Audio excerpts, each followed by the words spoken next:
In the stillness of an ordinary morning, when the bells of St. Peter's had not yet rung and the Vatican corridors whispered in silence, a name began to rise, not through announcement, not through fanfare, but through prophecy. Cardinal Luis Antonio Tagle, a man whose smile disarms, whose eyes reflect both compassion and mystery. And yet, behind that kindness lies something more, something heaven saw long before the Church did. For decades, the Church has buried what it could not explain. Seers silenced, warnings shelved, prophets ignored. Among them was Sister Bernadette, a consecrated soul whose final visions were dismissed, her voice nearly erased by time. But what she saw is now breaking through the veil, the three final signs. And at the very center, like a figure standing between the ancient and the unfolding, is Cardinal Tagle. Was it coincidence that Tagle was chosen, once again to lead the dicastery for evangelization, even after the death of Pope Francis? No.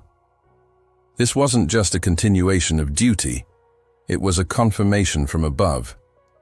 A continuation of a role that's no longer political, but prophetic. Pope Leo XIV, the newly elected pontiff, in what many are calling one of the most spiritually volatile conclaves in modern history, made a choice. Amid cries for change, amid factions forming behind closed doors, he reaffirmed Tagle's authority as pro-prefect of the section for first evangelization. Not because of convenience, but because something deeper, something celestial, demanded it. At the inauguration Mass, the eyes of the world watched as the fisherman's ring, the sacred symbol of papal authority, was placed upon the finger of Pope Leo XIV. But it was Tagle who presented it. Do you understand what that means? It was not merely ceremonial, it was symbolic. It was as if the Lord whispered, "Watch him. He holds the key." And as the Holy See entered the tense days of sede vacante, those silent hours when no pope reigns, when the world holds its breath, Tagle was one of the few appointed to the particular congregation, the secretive elite committee guiding the Church through that spiritual vacuum. Why him? Why again? Because the first sign has already passed and the second is in motion. Long before headlines could catch up, Sister Bernadette saw it. A time when a Filipino shepherd would rise in the West, his hands trembling not with fear, but with the weight of hidden authority. In Indianapolis, at the 10th U.S. National Eucharistic Congress, that vision ignited. Luis Tagle, appointed as special envoy by Pope Francis himself, stood on American soil, not just to represent the Vatican, but to deliver something unseen, a presence, a mantle. The crowd cheered, the media covered, but few realized a prophetic marker had been placed. The Church no longer moves as it once did. Behind the grandeur of titles and the comfort of doctrine, there is now a shaking, a divine disturbance. The faithful can feel it in their bones. The veil between heaven and earth is thinner than ever. The shadows cast upon St. Peter's no longer fall from clouds, but from judgment. And still, Tagle remains quiet, humble, obedient, but prophecy does not need his voice. Heaven has already spoken. The Vatican's official reports will tell you of his continuity. They'll list his interviews with Vatican News, where he speaks kindly of Pope Leo XIV's pastoral heart. They'll praise his loyalty, his diplomacy, his dedication to mission territories. But what they won't say, what they can't say, is that Sister Bernadette's third sign involves a man who bridges the East and West. A man whose presence alone provokes both peace and panic in the unseen realm. Tagle is not just a cardinal, he is a carrier. Of what? That is the question the angels ask as they circle Rome. That is the question the demons ask as they tremble in corridors unseen.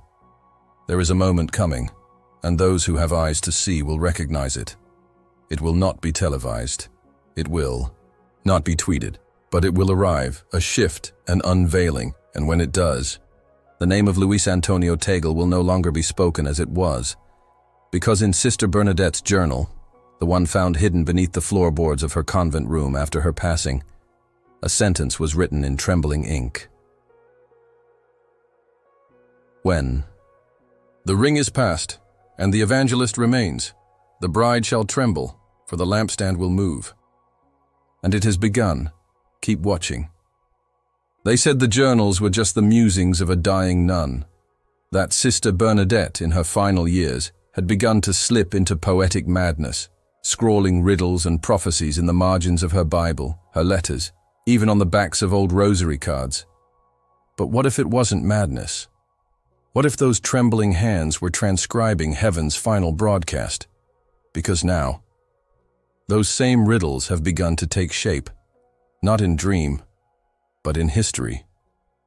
Luis Antonio Tagle, the ever-smiling cardinal from the Philippines, has stepped into moments that no longer seem random. He is appearing at places that align not with Vatican itinerary, but with the very coordinates Bernadette mapped in her visions. He shall be sent to the land of the broken covenant, she wrote, referring to America, a nation once on fire for the gospel, now drifting in apostasy. And there he was, walking among the crowds in Indianapolis during the National Eucharistic Congress. A Filipino cardinal in a foreign land, speaking of revival, of unity. But in the spirit, something deeper was stirring. Some who attended claimed the very air shifted when he spoke. Others said they felt a presence they could not describe, like an ancient watcher observing through him. And yet, no announcement was made. No trumpet sounded. Just as it was in the scriptures. The Messiah was born in a stable, not a palace. So too, these final signs emerge quietly, almost hidden, but unmistakable to those who walk by the Spirit. Tagle returned to Rome, but he did not return as he left. He now carries something. Some say it's knowledge, others say it's a divine commission. But the most prophetic among the clergy, those few whispered voices still brave enough to speak in riddles and metaphors, say he bears the echo. What is the echo? Sister Bernadette hinted at it once in a letter written days before her death. It was addressed to a priest who has since disappeared, or been disappeared. She wrote, "One shall walk among the altars with the echo in his breath, and when he speaks, the seraphim will pause. For he carries not just the word, but the reverberation of the word once spoken at the beginning." Luis Tagle, humble, quiet, unassuming, is now believed by some to be the echo-bearer. A man who does not just proclaim the gospel, but reminds creation of its very first command. Let there be light. And now, the darkness is growing angry. Strange things have begun to happen. At the Vatican archives, an ancient manuscript once thought lost, an untranslated parchment believed to be written by an anonymous 13th century mystic, was reportedly found opened on Tagle's desk. No one claimed to have placed it there. The writing, translated hastily, spoke of a man from the far islands who shall hold the lamp at the hour of reckoning. The islands, the lamp, the hour of reckoning. Coincidence or sign too? It was never meant to unfold like a movie. God doesn't need special effects. He moves through whispers, through unexpected appointments, through the man least likely to be feared. And the church is afraid. Not of Tagle, the man, but of what his rise represents. Because while headlines speak of his confirmed roles, as pro-prefect of evangelization, as envoy to nations, as presenter of the ring to Pope Leo XIV, the spirit realm watches something far more explosive unfold. In one of Sister Bernadette's last dreams she swore were not hers but placed upon her in the night, she saw a throne with no one seated. She saw a shepherd with sandals covered in blood, and behind him, a dove that would not fly away, and in her final entry, she wrote 7 haunting words.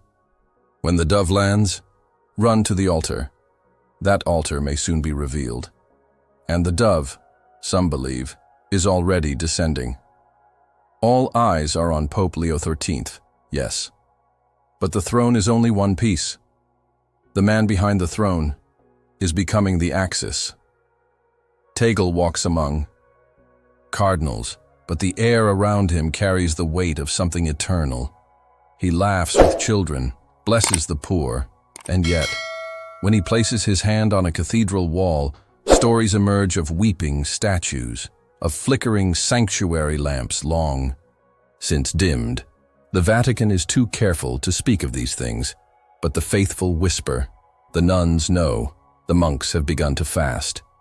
And across cloisters in Rome, the Philippines, and even Lourdes, bells have been ringing at strange hours without being touched.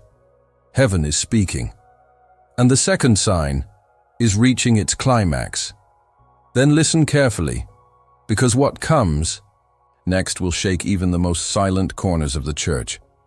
The second sign, prophesied by Sister Bernadette and marked by Tagle's mission in the West, has left its echo in stone, in breath, in the flicker of candles untouched by hand.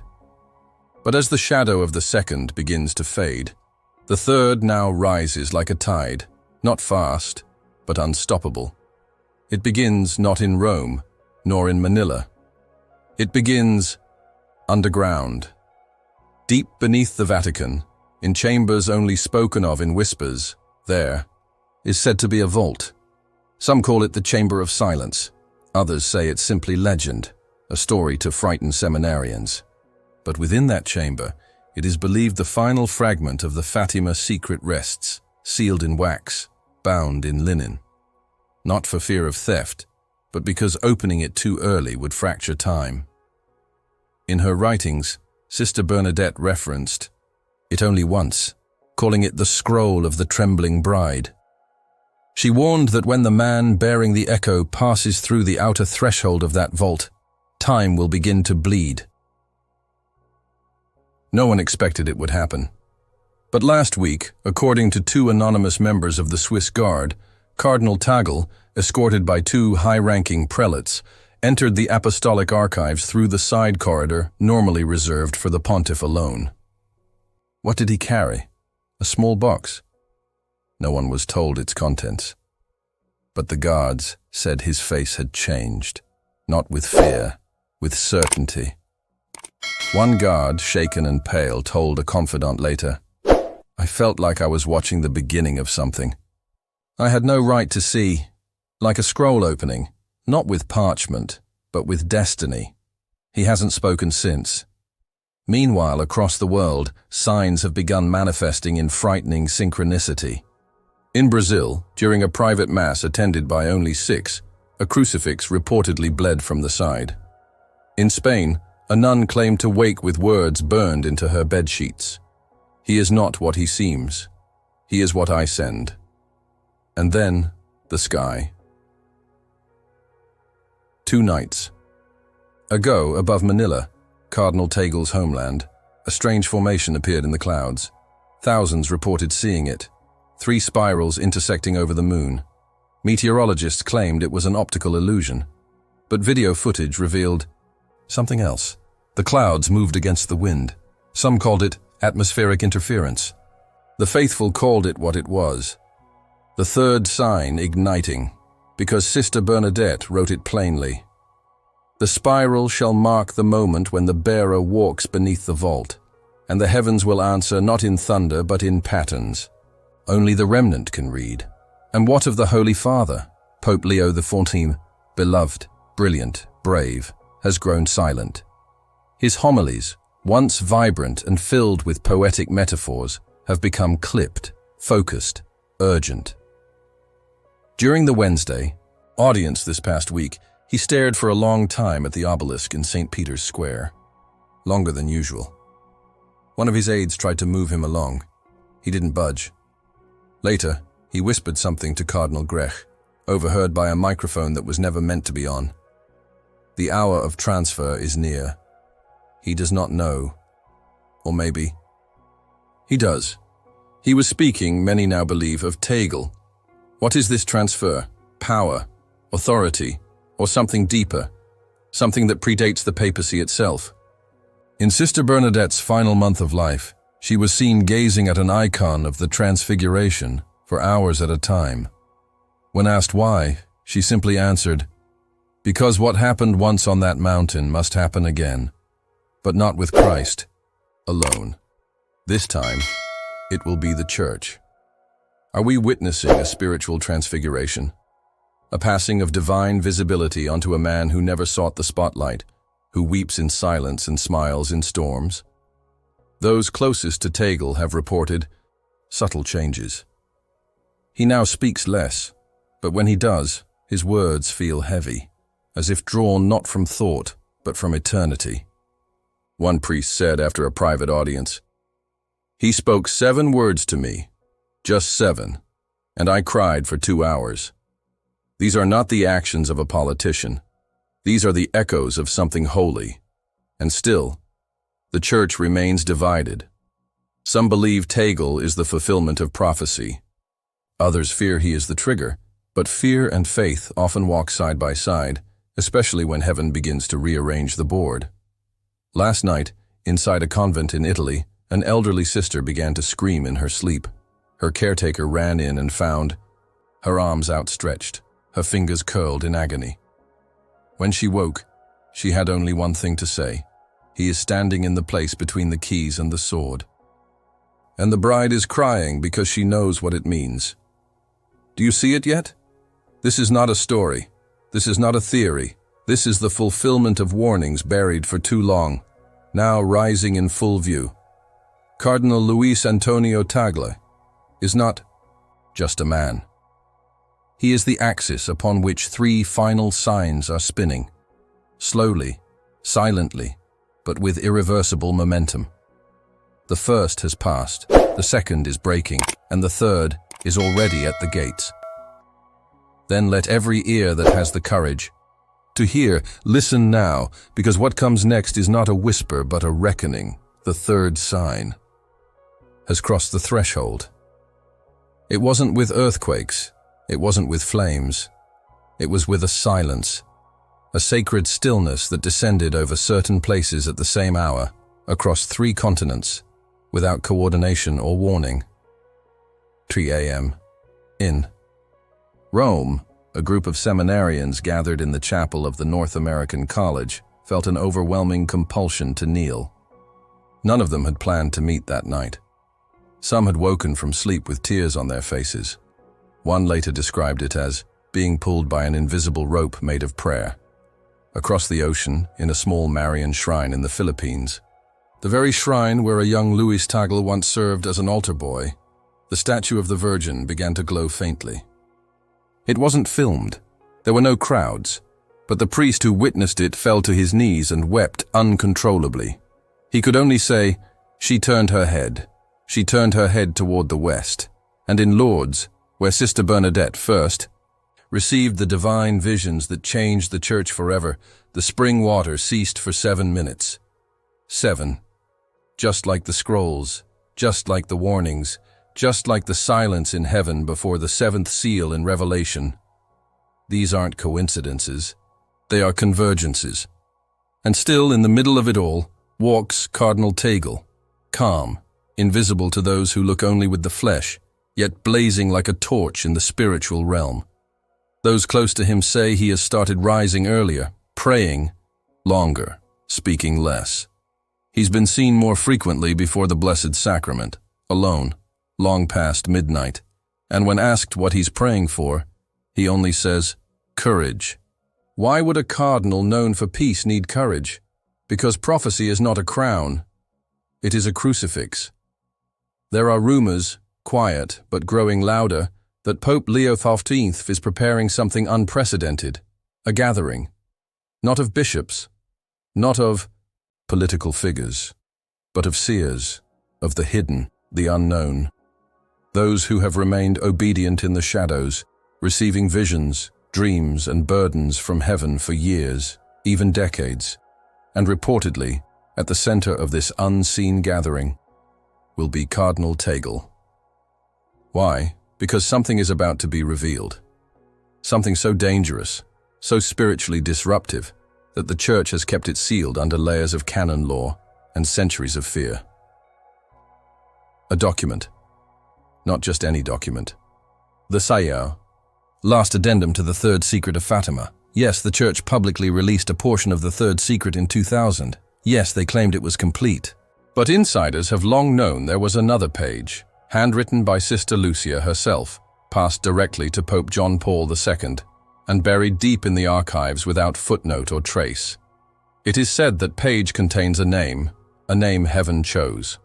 And, now, according to one retired Monsignor who once guarded that vault, the seal has been broken, not by force, by timing, by prophecy, by the alignment of the signs.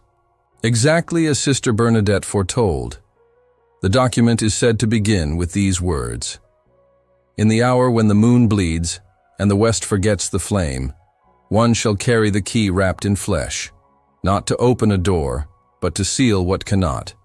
Be stopped. Flesh.key.seal, Luis Antonio Tagle. Can you not feel it?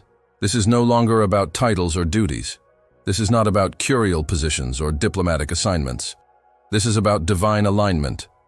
Because even the angels are turning their gaze. Reports have surfaced of phenomena increasing around Tagle's presence. In Poland, a group of lay pilgrims claimed they saw a flash of gold light follow his motorcade as he left a church, with no sun in the sky. In Nigeria, a tribal priest converted on the spot after seeing a photograph of Tagle. He claimed, "This one, he has eyes like the mountain gods, but his spirit is cleaner." And in Italy, a cloistered nun, who has not spoken a word in 47 years, broke her silence as she watched Tagle on a live stream during a Vatican conference. She stood, pointed at the screen, and said, "He is carrying the seventh trumpet.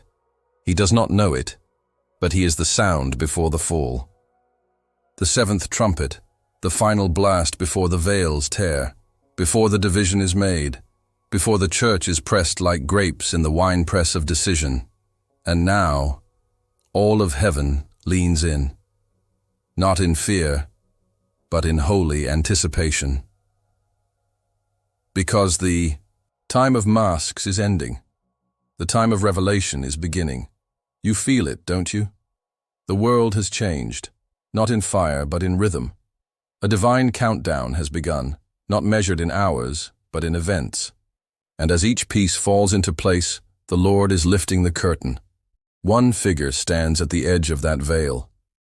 Luis Antonio Tagle, smiling, silent, but burning with something far beyond doctrine or dogma, something destined. The bride is trembling. Tuai, signs are manifesting, and soon the scroll shall be read aloud.